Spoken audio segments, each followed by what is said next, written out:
बुद्ध अपने शिष्यों के साथ कहीं जा रहे थे। रास्ते में उन्होंने को वृद्ध व्यक्ति को देखा। वह वृद्ध व्यक्ति कभी जोर जोर से हंसता तो कभी रोता, उसकी आंखों से आंसू बह रहे थे।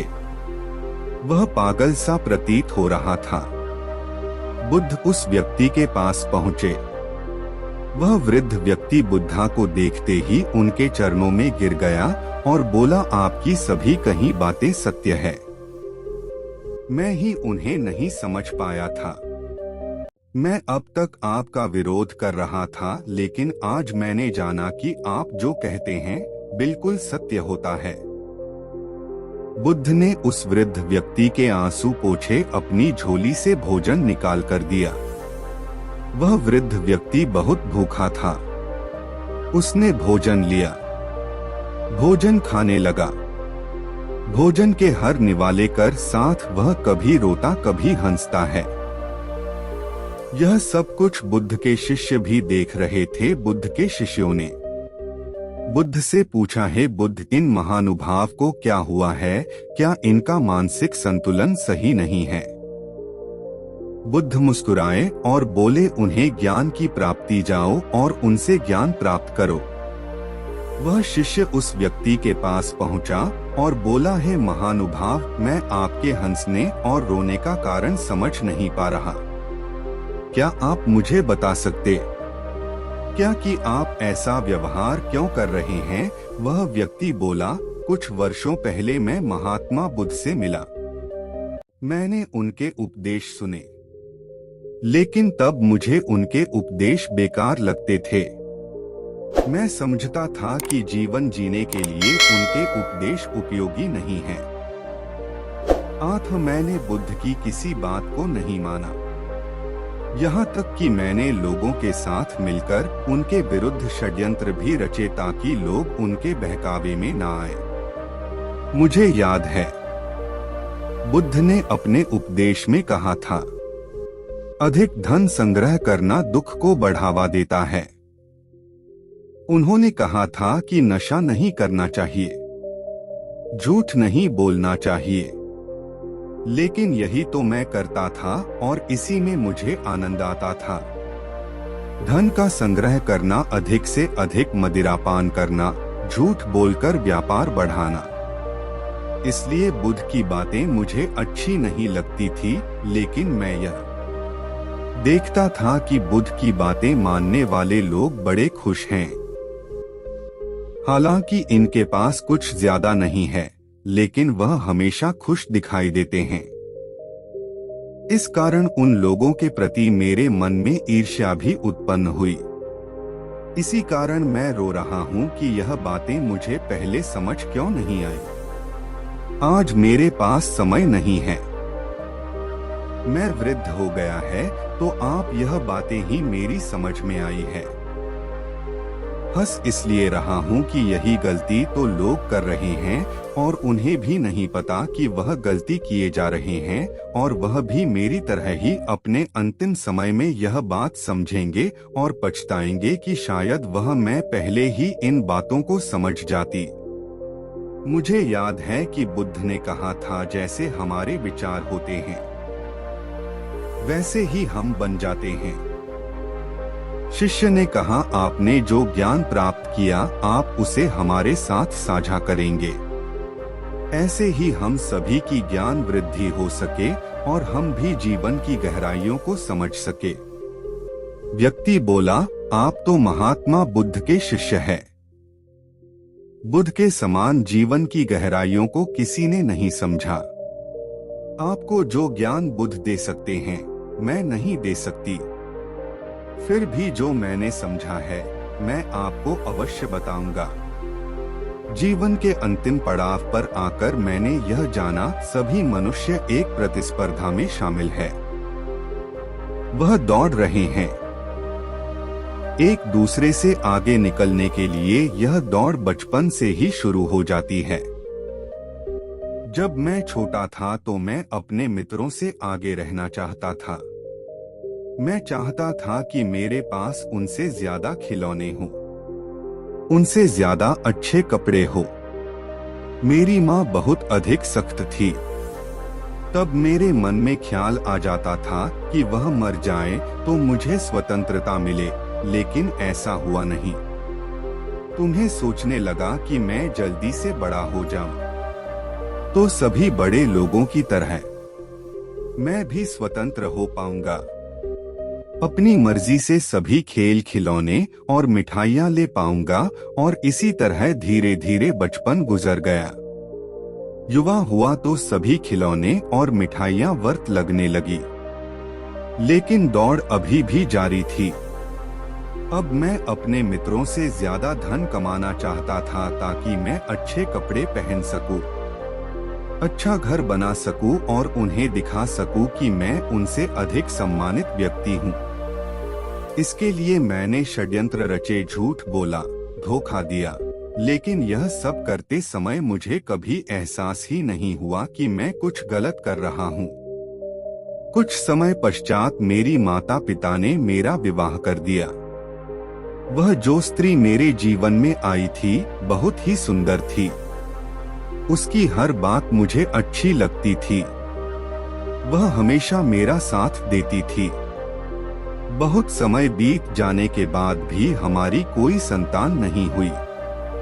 मैं हमेशा चिंतित रहता था कि मेरी कोई संतान नहीं है तो मेरी बुढ़ापे की लाठी कौन बनेगा। जब मैं अपने मित्रों के घर में उनके बच्चों को खेलते देखता तो मुझे उनसे जलन होती, ईर्ष्या होती, और मैं सोचता एक आज मेरे घर में भी कोई बच्चा होता। लेकिन जल्द ही वह समय भी आ गया। आखिरकार मेरे घर में भी एक पुत्र ने जन्म लिया। तब मैं बहुत खुश हुआ। ऐसी खुशी मुझे आज तक नहीं हुई थी। मुझे ऐसा लग रहा था कि सब कुछ जैसे मुझे मिल गया हो। अब कुछ नहीं चाहिए, लेकिन कुछ समय पर मुझे ऐसा लगने लगा कि मेरा एक पुत्र और होता तो मेरे दोनों कंधे मजबूत हो जाते हैं। और ईश्वर ने फिर से मेरी बात सुनी और मैं एक बार फिर से एक पुत्र का पिता बना। मैंने अपने पिता के व्यापार को बहुत आगे बढ़ गया। एक दिन मिल पत्नी ने मेरे पास आकर मुझसे कहा, यह जो सारा व्यापार है यह तुमने ही तो बनाया है। तुम्हारे पिता ने तो केवल शुरू किया था। आज जहां तुम हो वह सब तुम्हारी ही मेहनत है। वैसे भी तुम्हारी माता पिता की उम्र हो गई है, उन्हें तीर्थ पर चले जाना चाहिए। उसकी बात मुझे सही और मैंने अपने पिता से इस बारे में बात की, लेकिन उन्होंने मना कर दिया। उसके बाद से उनकी हर बात मुझे गलत लगने लगी। वह मुझे व्यापार में निर्णय लेने की स्वतंत्रता नहीं दे रहे थे। मुझे काम करने के लिए उनसे पूछना पड़ता था। अब मैं स्वतंत्र होना चाहता था। एक बार फिर से ईश्वर ने मेरी सुन ली। मेरे पिता बहुत बीमार हो गए। मुझे लगा कि वह जल्द ही प्राण त्याग देंगे। इस बात से मुझे दुखी होना चाहिए था और मेरे चेहरे पर दुख के भाव भी थे, लेकिन अंदर से मैं कहीं ना कहीं खुश था कि अब मैं अपने निर्णय पूर्ण रूप से स्वतंत्र होकर ले सकूंगा। उनकी हालत अब ऐसी हो गई थी कि वह बोल भी नहीं सकते थे। वैद्य ने मुझे बताया कि उनके पास अब ज्यादा समय नहीं है। जिसको भी बुलाना है बुला लो ताकि वह सभी मिल सके। मेरे पिता को इसी अवस्था में 6 दिन से ज्यादा हो गए। मैं अपने पिता से मिलने गया। तब मेरी पत्नी भी पीछे से आई और मुझसे बोली, सभी लोग तो तुम्हारे पिता से मिलकर चले गए हैं, यह अभी किसका इंतजार कर रहे हैं? यह मरते क्यों नहीं हैं? अपनी पत्नी की सभी बातें मुझे अच्छी लगती थी। वह अच्छी औरत थी, सही बात करती थी। उसकी कोई बात मुझे कभी गलत नहीं लगी, तो मुझे भी लगने लगा कि ऐसी अवस्था में पड़े रहने से अच्छा है कि वह मर जाएं ताकि उन्हें इस जीवन से मुक्ति मिले। अगले दिन जब मैं उठा और अपने पिता की कमरे में गया तो मैंने देखा कि मेरे पिता की मृत्यु हो चुकी है। मेरी माँ उनके सिरानी बैठी रो रही है। मेरी आंखों में आंसू आ गए और मैंने निर्णय लिया कि मैं अपने पिता की अंतिम यात्रा को बहुत ही भव्य तरीके से निकाल लूंगा ताकि सब देख सके कि मैं अपने पिता से कितना प्रेम करता था, और मैंने यही किया। मैंने अपने पिता की अंतिम यात्रा बहुत ही भव्य तरीके से निकाली। सभी लोग अचंभित थे। आज तक उन्होंने ऐसी भव्य यात्रा नहीं देखी थी और मैं अंदर ही अंदर बड़ा प्रसन्न था। खुशी से झूम रहा था कि लोग मेरी प्रशंसा कर रहे थे, लेकिन चेहरे पर दुख के भाव दिखाने पड़ रहे थे। इसके बाद पूरे व्यापार पर मेरा एकाधिकार हो गया। सभी निर्णय मैं लेता था।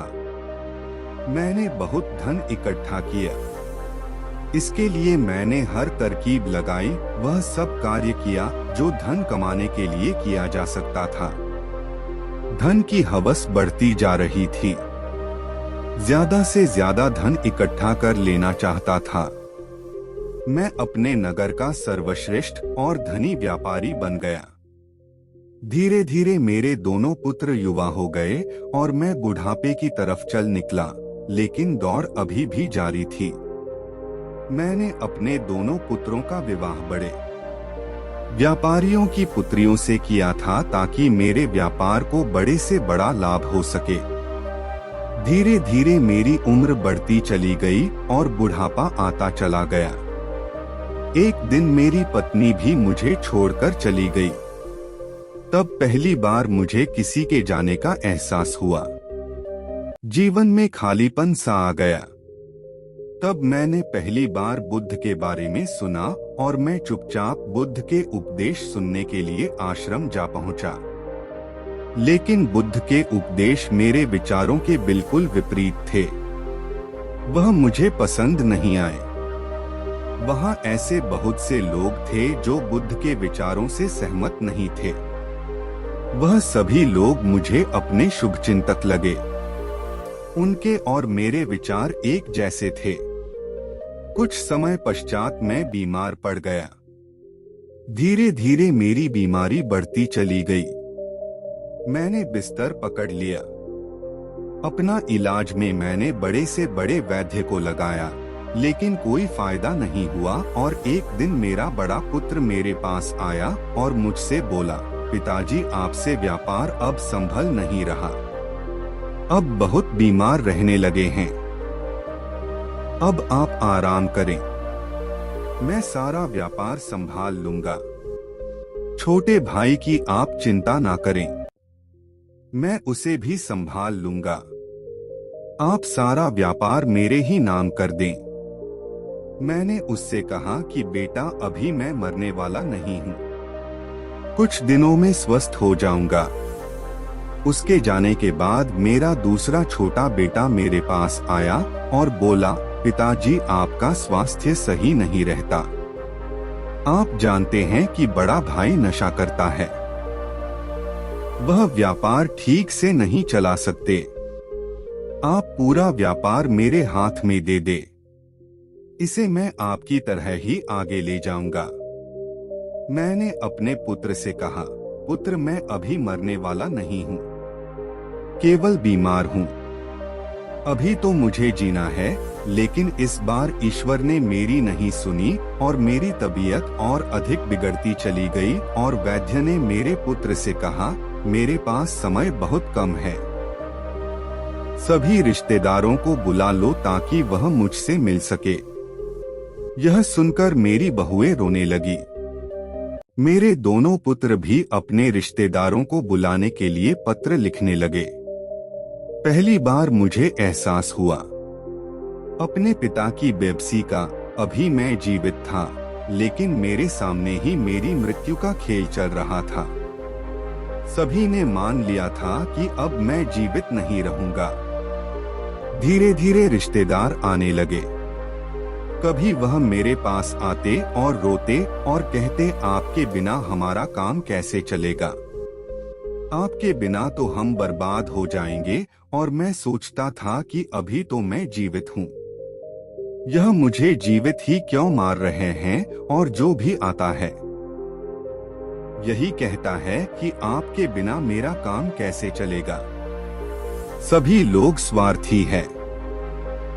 मैं मर जाऊंगा।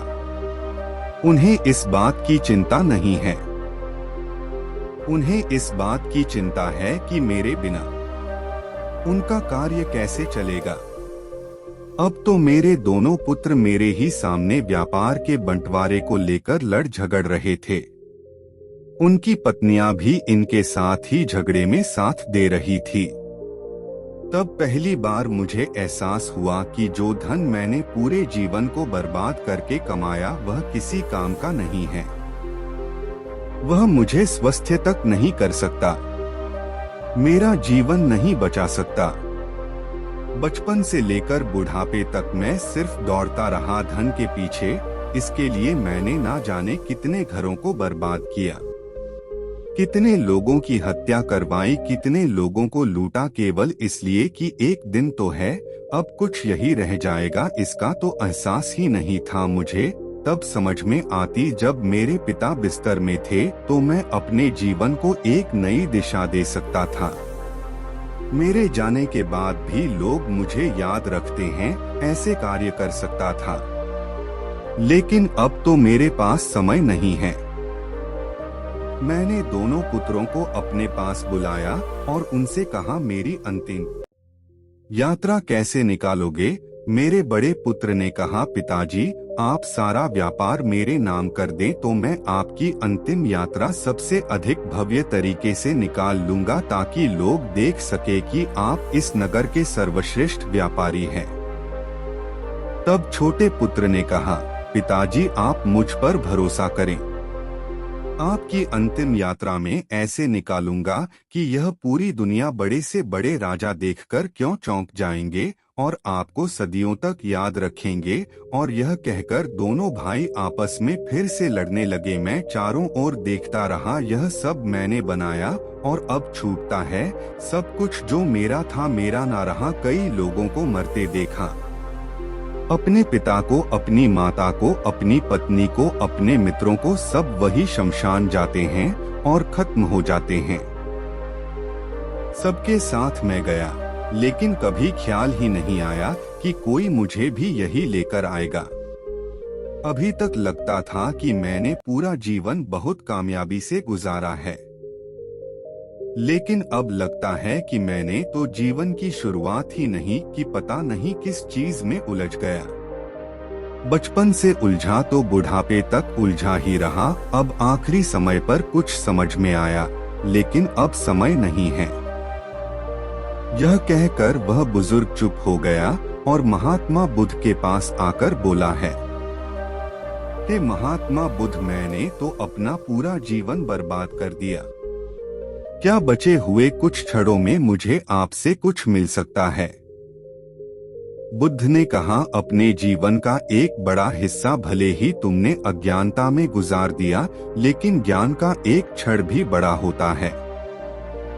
तुम्हारे पास अभी भी जो समय है वह ज्ञान से पूर्ण है। अब जो भी तुम्हें मिले, चाहे सांसें या मृत्यु, स्वीकार करो। पूर्ण होकर देखो, जो जीवन बीत गया उसका दुख ना करो। वर्तमान पर केंद्रित हो जाओ। जो तुम्हें मिल रहा है उसे स्वीकार करो। जितना रहस्य जीवन में है, उसे बड़ा रहस्य मृत्यु में है। जो खुशी जीवन दे सकता है, उसे बड़ी खुशी मृत्यु दे सकती है। केवल पूर्ण रूप से देखना, एक ही क्षण को देखना। दुख मत करना, भूतकाल को भूल जाओ। भविष्य की चिंता जो है उसे छोड़ दो। अभी जो इस समय में है, इस समय के साथ एकाकार हो जाओ। फिर जागृति तुम्हें आई है। यही जागृति, यही ज्ञान तुम्हारी सहायता करेगा।